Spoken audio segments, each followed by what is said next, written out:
This video will provide you with an overview of advanced care planning and the processes staff must follow at Peter Mac. What is advanced care planning?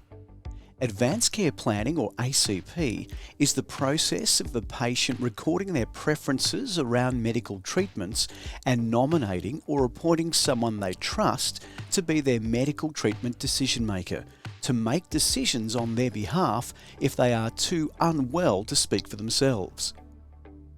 This could be a spouse, partner, adult child, friend or adult sibling who is willing to listen carefully to the patient's values and preferences for the future and will be comfortable making decisions in difficult situations.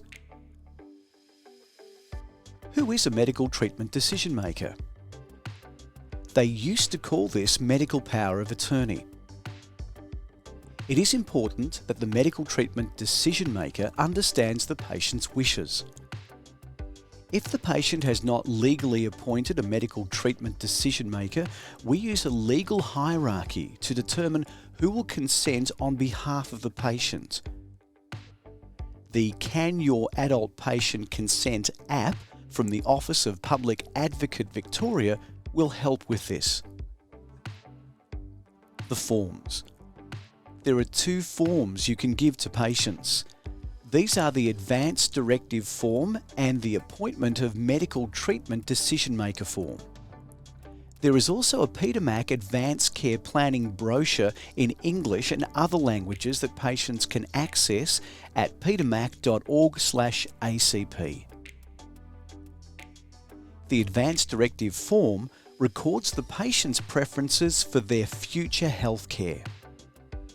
This includes treatments the patient would accept or refuse if the patient had a life-threatening illness or injury.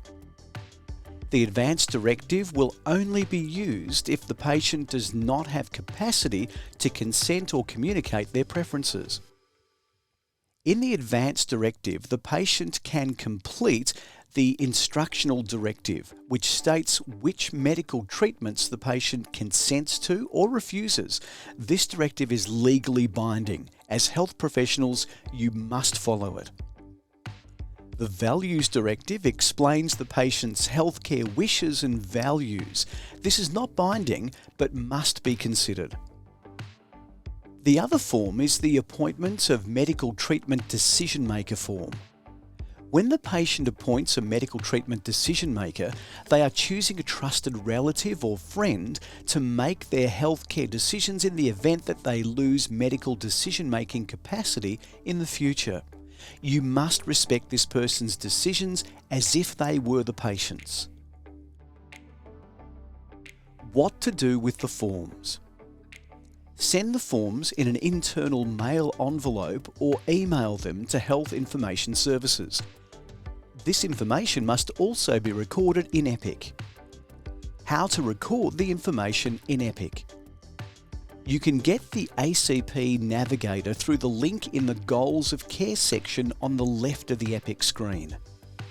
In the ACP Navigator, you can update and review the ACP data by entering the identified medical treatment decision maker and indicating whether the patient has an advanced care plan. Use an ACP note type from here to document the patient's express values and preferences. If there are scanned ACP documents, they will appear here in ACP Documents. For inpatients, don't forget to include this information in their Goal of Care order. Remember, as health professionals, you are obliged to obey the Instructional Directive and obliged to take into account the Values Directive. If you are unsure, escalate to your consultant, the Chief Medical Officer, or to our corporate counsel, our hospital lawyer. For more information, please search for ACP on the intranet or visit petermac.org/ACP.